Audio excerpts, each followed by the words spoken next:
Sexto ano, revisão, recuperação final. Esse daqui é o conteúdo, então, da sua avaliação que vai ser na quinta-feira. Aí hoje eu vou explicar o conteúdo, vou passar uma lista de exercícios para você. E durante a semana aí na sua casa, seus estudos, você realiza aquele resumo lá do vídeo. Aí você pega, faz um texto, faz os parágrafos, vai pulando linha, anotando aí cada tópico do resumo. Então, cada tópico você faz um parágrafo de texto, tá bom? Para seus estudos. Tempo geológico, bem simples, tá? O tempo geológico ele vai estudar o tempo de transformação histórica da Terra. A Terra é a mesma desde que ela foi formada? Não. Antes a Terra ela era semelhante ao Sol, você sabia disso? Sim, exatamente. Depois a Terra passou por uma era do gelo, até filme fizeram sobre isso. Exato, daí depois a Terra chegou na condição atual que nós temos hoje. Então a Terra passou por várias transformações. Então o estudo histórico das transformações da Terra é chamado de tempo geológico. A formação da Terra, ela tem duas teorias. Como que a Terra ela foi formada? Como que a Terra ela surgiu? Nós temos duas teorias que explicam esse surgimento da Terra. Primeira, criacionismo. O criacionismo ele vai explicar a Terra com base na criação de Deus. Então, na Bíblia, lá em Gênesis, Deus ele fala que ele fez a Terra em 6 dias e no 7º ele descansou. Então, o criacionismo vai explicar a formação da Terra com base na fé, com base na religião, com base na criação de Deus. Criacionismo, criação de Deus. Encontramos tudo isso na Bíblia. Evolucionismo vai ser conforme a ciência. Então, a Terra formada com base em estudos científicos. Então, de acordo com os cientistas, a Terra ela foi formada de acordo com uma grande explosão. Então, toda a matéria ela se reuniu, se aqueceu, teve uma grande explosão e todos os planetas, os cosmos, Sol, luas, estrelas, tudo foi formado através de uma grande explosão e todas essas formas de vida elas começaram a evoluir, se expandindo, se criando e evoluindo. Então essa daqui é a teoria do evolucionismo conforme a explosão que é chamada de Big Bang. Depois nós temos o segundo tópico, deriva continental. Então nós estudamos também que todos os continentes um dia eles estavam todos juntos. Por exemplo, o Brasil, ele estava coladinho com o continente africano.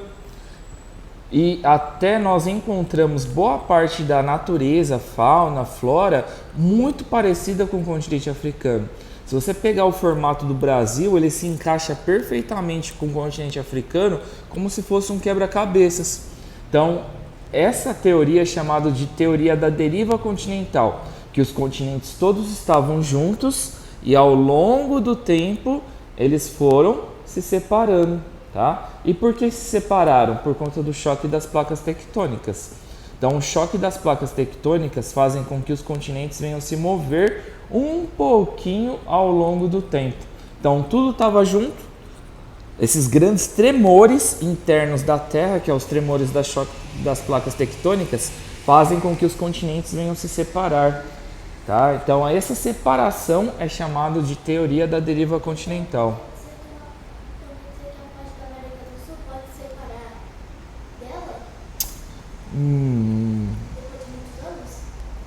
Bem difícil, porque sempre esteve unida, entendeu?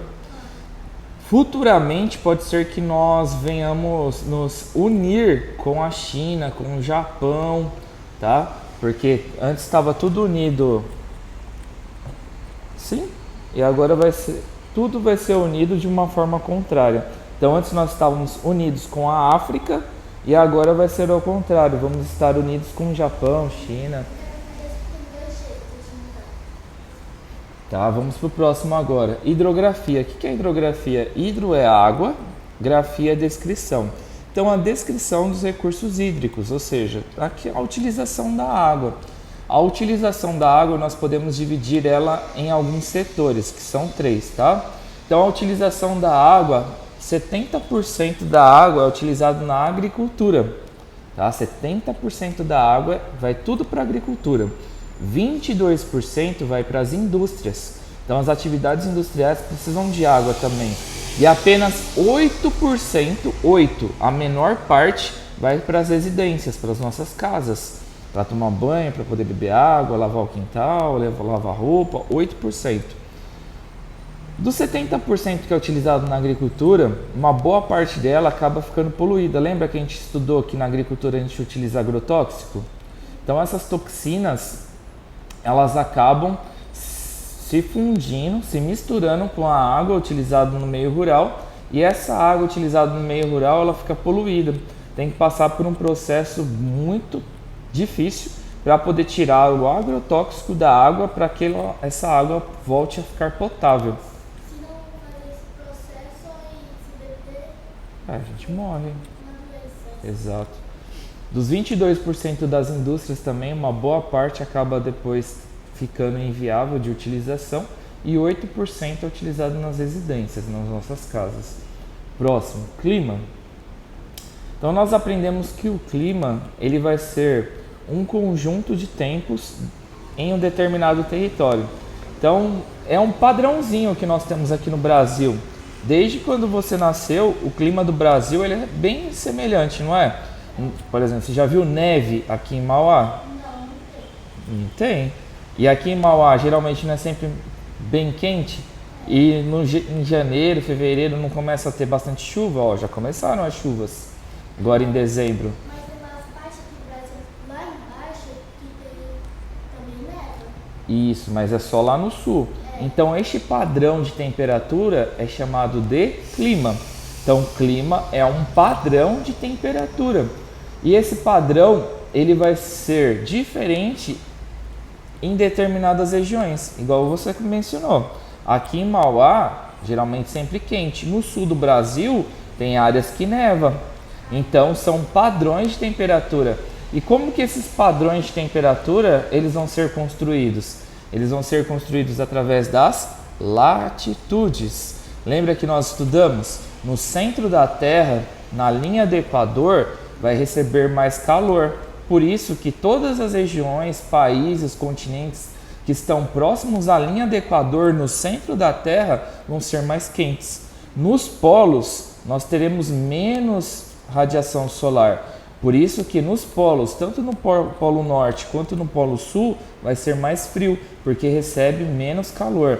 Então nós chamamos isso de latitude. Então latitude são as regiões estabelecidas no globo terrestre, onde que determinadas latitudes, exemplo das próximas às linhas do Equador, as latitudes centrais, essas regiões são mais quentes. Latitudes são regiões, tá? Latitudes são regiões. Então, as latitudes centrais mais quentes, as latitudes mais afastadas nos polos são mais frias. Normal climática. O que é normal climática? Não dá para poder pegar e falar, ah, nossa, você viu? Há 2 anos atrás não era tão quente igual é hoje. Ah, a gente está vivendo um aquecimento global. Não é assim.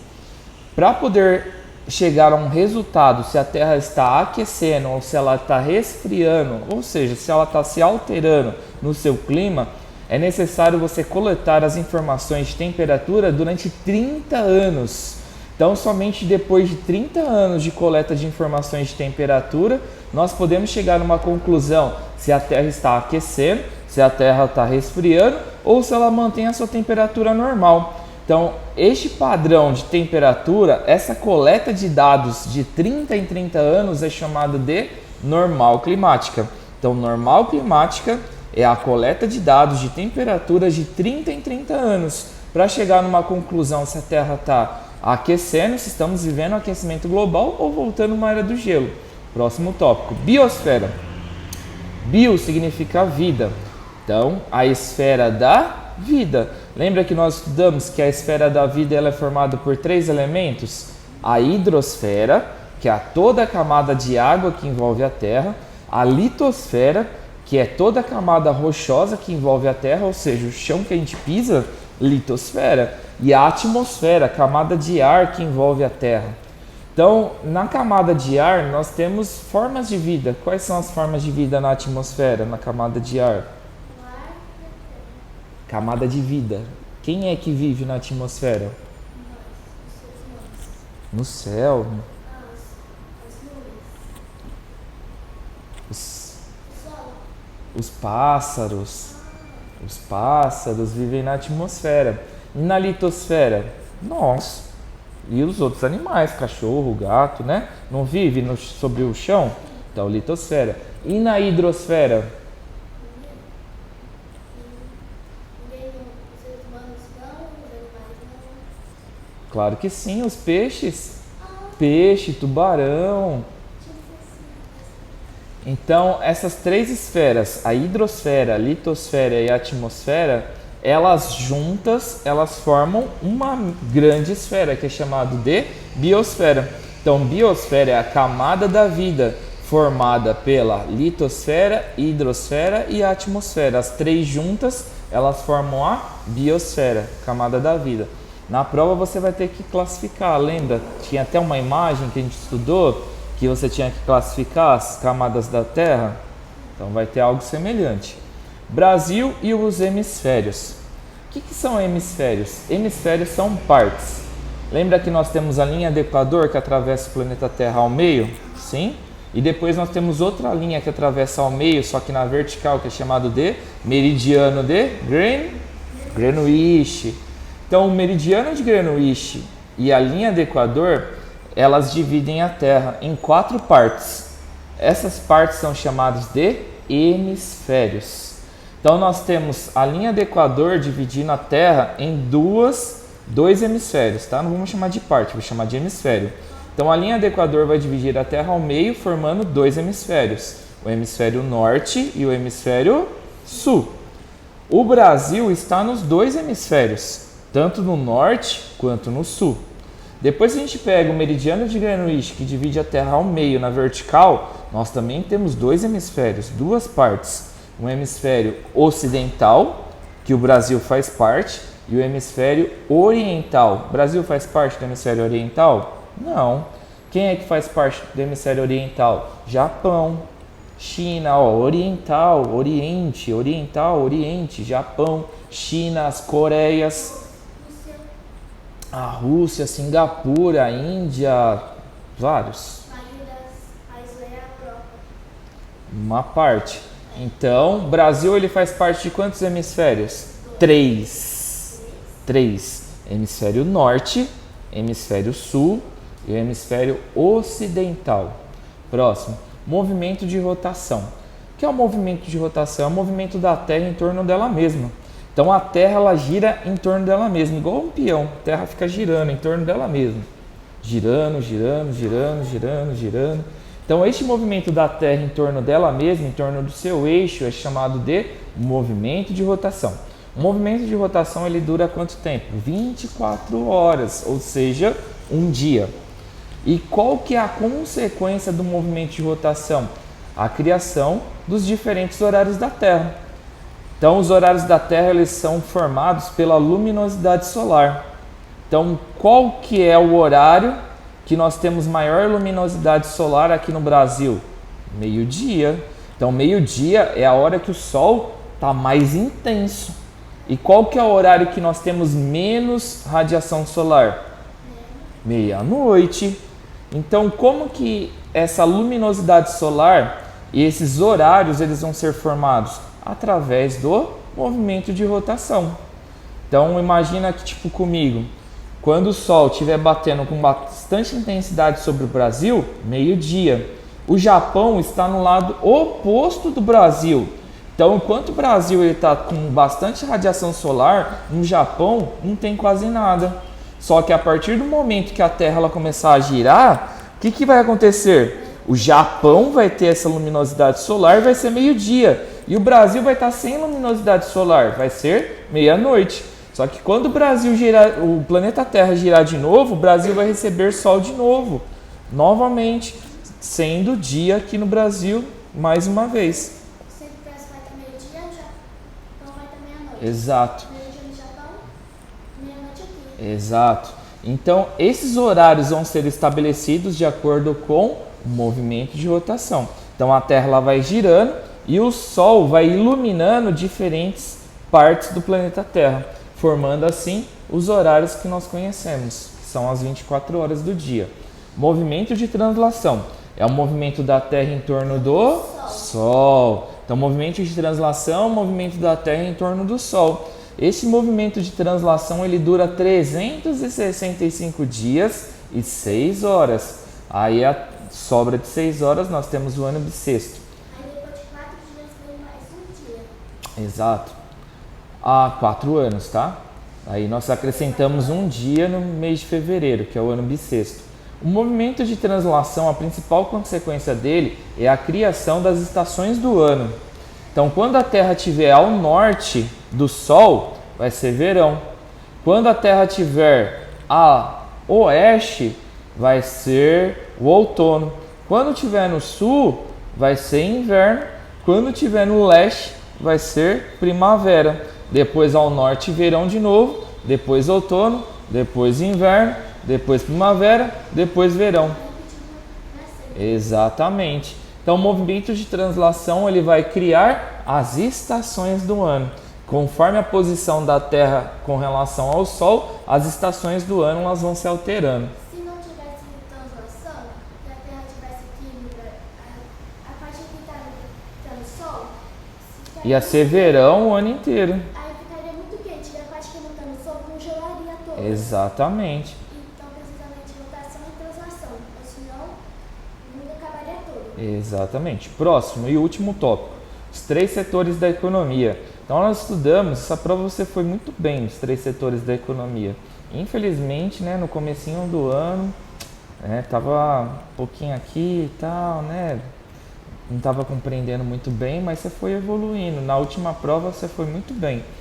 Que caiu os 3 setores da economia. Os 3 setores da economia são o setor primário, secundário e o terciário. Setor primário, ele se refere ao extrativismo. Então, setor primário, extrativismo. Extrativismo animal, mineral e o vegetal. Então, tudo aquilo que é tirado da natureza. Extrativismo, tudo que é tirado da natureza. Então, este setor da economia vai envolver os agricultores, os pecuaristas, os pescadores, mineradores. Então, tudo que é tirado da natureza, todos os trabalhos que as pessoas retiram algo da natureza, é chamado de setor primário. Setor secundário se refere às atividades industriais, ou seja, todo mundo que trabalha em indústria, fazendo roupa, fazendo carro, fazendo tablet, celular, e também a construção civil, pessoas que constroem casas, apartamentos, prédios. Então, setor secundário, indústrias e construção. E o último, para a gente poder finalizar a revisão, setor terciário. As vendas. Isso, exatamente. Setor terciário se refere às vendas, o comércio. Então, todas as pessoas que trabalham no comércio, tipo igual atacadão, açaí, shopping, Burger King, pessoas que trabalham no comércio fazem parte do setor terciário. No setor terciário, nós também temos as pessoas que trabalham com serviços, que é todo o trabalho dentro da cidade, mas não é industrial. Então, quem é que trabalha na cidade, mas não é indústria? Professor, advogado, padeiro, cozinheiro, né? Deixa eu ver o que mais aqui. Bombeiro. Policial, acho que eu já falei já, né? Mas enfim. Não? Então, policial. Então, todo o trabalho dentro da cidade, mas não é dentro da indústria. Então, que nem foi mencionado. Então, setor terciário, setor de serviços, trabalhos variados dentro da cidade e o setor de comércio. E a gente finaliza por aqui a nossa revisão. Aí você estuda aí na sua casa, terça, né, no caso hoje, quarta e na quinta-feira a nossa prova, tá bom?